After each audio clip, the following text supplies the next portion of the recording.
அனைவருக்கும் வணக்கம். இன்னைக்கான இந்த வீடியோவில் எந்த வீட்டில் இந்த 8 விஷயங்களை செய்கிறார்களோ அந்த வீட்டிற்குள் லக்ஷ்மி கடாட்சம் என்றென்றும் நிலைத்திருக்கும். மகாலட்சுமி அவங்கள் வீட்டில் எப்பொழுதும் நித்திய வாசம் செய்வார். அது என்னென்ன விஷயங்களை பின்பற்றணும் அப்படின்றத பத்தி பார்க்கலாம்.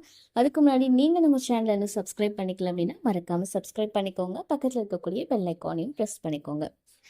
நம்ம எல்லாத்துக்குமே செல்வ வளம், சொத்து, அழகு, அதிகாரம், குழந்தை பேரு இந்த மாதிரி எல்லாத்துக்குமே காரணமாக இருக்கக்கூடியவங்க தான் மகாலட்சுமி. ஸோ விநாயகர் பெருமானுக்கு அடுத்ததாக மகாலட்சுமி வழிபாடு அப்படின்றது ரொம்ப முக்கியத்துவம் வாய்ந்ததாக இருக்கு. ஏன்னா எல்லா விதமான செல்வங்களுக்கும் அதிபதி யார் அப்படின்னு சொல்லி பார்த்தீங்கன்னா மகாலட்சுமி. ஸோ மகாலட்சுமி எங்கெல்லாம் இருக்காங்களோ அந்த இடத்துல துன்பம், வறுமை இதெல்லாமே இருக்காது. அப்படின்றதுனாலேயே வெள்ளிக்கிழமைகளை மகாலட்சுமி வழிபாடு செய்யறது அப்படின்றது பல பேருடைய வீடுகளில் வழக்கமாகவே இருக்கும். ஏன்னா மகாலட்சுமி அப்படின்னு சொன்னாலே அவங்களுக்கு உகந்த நாள் அப்படின்றது வெள்ளிக்கிழமை. அதனால வெள்ளிக்கிழமையில மகாலட்சுமி வழிபாடு செய்யறது வீட்டில் செல்வ வளத்தை நிறைந்திருக்க வைக்கும் அப்படின்னு சொல்லப்படுது. இப்போ மகாலட்சுமி என்னைக்குமே நம்ம வீட்டில் நிலைச்சிருக்கணும் அப்படின்னா இந்த விஷயங்களை நம்ம பின்பற்றுவது அப்படின்றது ரொம்ப நல்லது. என்னென்ன அப்படின்றத பற்றி பார்க்கலாம். பொதுவாக பார்த்தீங்க அப்படின்னா மகாலட்சுமி அப்படின்னு சொல்லும்போது அவங்களுடைய பாதங்கள் நிறைய பேருடைய பூஜை அறைகளில் நீங்கள் வச்சிருக்கிறத பார்த்துருப்பீங்க. மகாவிஷ்ணுவுடைய திருமார்பில் நிரந்தரமாக வாசம் செய்யக்கூடிய திருமகளை நம்ம வீட்டுக்கு வரவழைக்கிறதுக்கும் அவங்களுடைய ஆசை நமக்கு கிடைக்கிறதுக்கும் பார்த்தீங்க அப்படின்னா பூஜை அறையில் அவங்களுடைய பாதங்களை வரைந்து நம்ம வழிபட்டோம் அப்படின்னா செல்வ வளம், அமைதி இதெல்லாமே வீட்டில் பெருக ஆரம்பிக்கும்.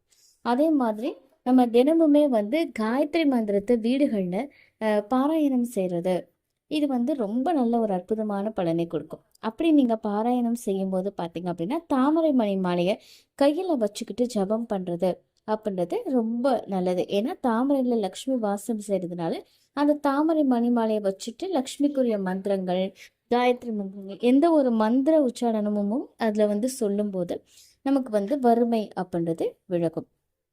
அதுக்கடுத்ததான் லக்ஷ்மிக்கு எப்பவுமே விருப்பமானது அப்படின்னு பார்த்தீங்கன்னா நெய். அதனால நெய் தீபம் நீங்கள் தினமுமே ஏற்றுனீங்க அப்படின்னா ரொம்ப நல்லது. இல்லை தினமுமே ஏற்ற முடியாது அப்படின்னு நினைக்கிறவங்க மகாலட்சுமிக்கு உரிய நாளாக சொல்லக்கூடிய வெள்ளிக்கிழமையிலையாவது கண்டிப்பாக நம்ம அந்த தீபம் ஏற்றுறது, நெய் தீபம் ஏற்றுறது அப்படின்றது ரொம்ப நல்லது.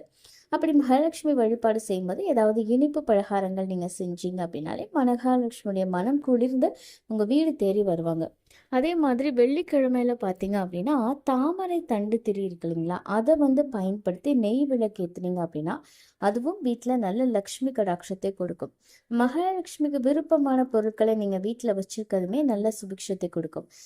இப்போ சங்கு இருக்குது பார்த்தீங்களா, வலம்புரி சங்கு, அதெல்லாமே வீட்டில் வைக்கலாம். நேர்மறை ஆற்றலை நமக்கு இருக்கும். இந்த மாதிரி பூஜையில் லக்ஷ்மி உரிய வலம்புரி சங்க வச்சு வழிபடுறது மகாலட்சுமி நம்ம வீட்டில் இருக்கிறதுக்கு சமம். மகாலட்சுமி அருள் வேணும்னா எப்பவுமே சங்கு வழிபாடுகள் செய்யுங்க. நமக்கு நல்ல ஒரு குபேரனை போன்ற செல்வ வளம் கிடைக்கும் அப்படின்னு சொல்லப்படுது. அதே மாதிரி சங்கு எப்பவுமே சுத்தமாக வச்சுக்கணும். அதை ஒரு வெள்ளை கலர்லையோ இல்லை சிகப்பு நிறத்திலோ இல்லை மஞ்சள் நிற துணி மேலேயோ வச்சு வைக்கிறது அப்படின்றது தான் ரொம்ப நல்லது. சில வீடுகளில் பார்த்தீங்கன்னா தண்ணீர் நிரப்பி வைப்பாங்க. அந்த மாதிரி வச்சிருக்கக்கூடிய அந்த தண்ணியை வீடு முழுவதும் தெளிக்கிறதுனால வீட்டில் எப்பயுமே லக்ஷ்மி கடாட்சம் நிறைஞ்சிருக்கும். அடுத்ததாக பார்த்தீங்கன்னா துளசி செடி. துளசி செடிக்கு முன்னாடி வீட்டில் விளக்கேற்றி வச்சு நம்ம வழிபாடு செய்தோம் அப்படின்னா ரொம்ப ரொம்ப நல்லதுங்க. ஏன்னா துளசியில் எல்லா தெய்வங்களுமே ஐக்கியமாவதாக சொல்லப்பட்டதுனால அந்த இடத்துல நம்ம தெய்வம் ஏற்றி வழிபாடு செய்கிறது வீட்டவே தெய்வமயமாக மாற்றிவிடும் அப்படின்னு சொல்லப்படுது. அதே மாதிரி பார்த்தீங்கன்னா இந்த மூங்கிலால் செய்யப்பட்ட புல்லாங்குழல் அதை வீட்டில் வச்சிருக்கலாம்.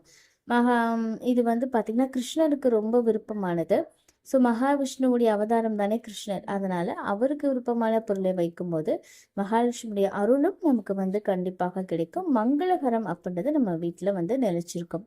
அதே மாதிரி வெள்ளிக்கிழமையில பார்த்தீங்கன்னா பசுவுக்கு வெல்லம் கலந்து அரிசியில் வெள்ளத்தை கலந்து கொடுத்தீங்க அப்படின்னா ரொம்ப ரொம்ப நல்லது. பசுவுடைய உடல்ல 33 தேவர்களும் வாசம் செய்கிறது எல்லாருக்குமே தெரியும். ஸோ அந்த பசுவுக்கு உணவு அளிக்கிறது அப்படின்றது தெய்வங்களையும் மனம் மகிழ்வித்து நம்ம வாழ்க்கையிலையும் குடும்பத்தில் இருக்கக்கூடிய எல்லா விதமான கஷ்டங்களையும் நீக்கும். இந்த தகவல் உங்களுக்கு பயனுள்ளதாக இருக்குது அப்படின்னா மறக்காம உங்கள் நண்பர்கள் கூட பகிர்ந்துக்கோங்க. மேலும் இது போன்ற ஆன்மீக தகவல் கிடைக்க என்னோட சேனலை நீங்கள் சப்ஸ்கிரைப் பண்ணிவிட்டு பக்கத்தில் இருக்கக்கூடிய பெல் ஐக்கானையும் ப்ரெஸ் பண்ணிக்கோங்க. நன்றி.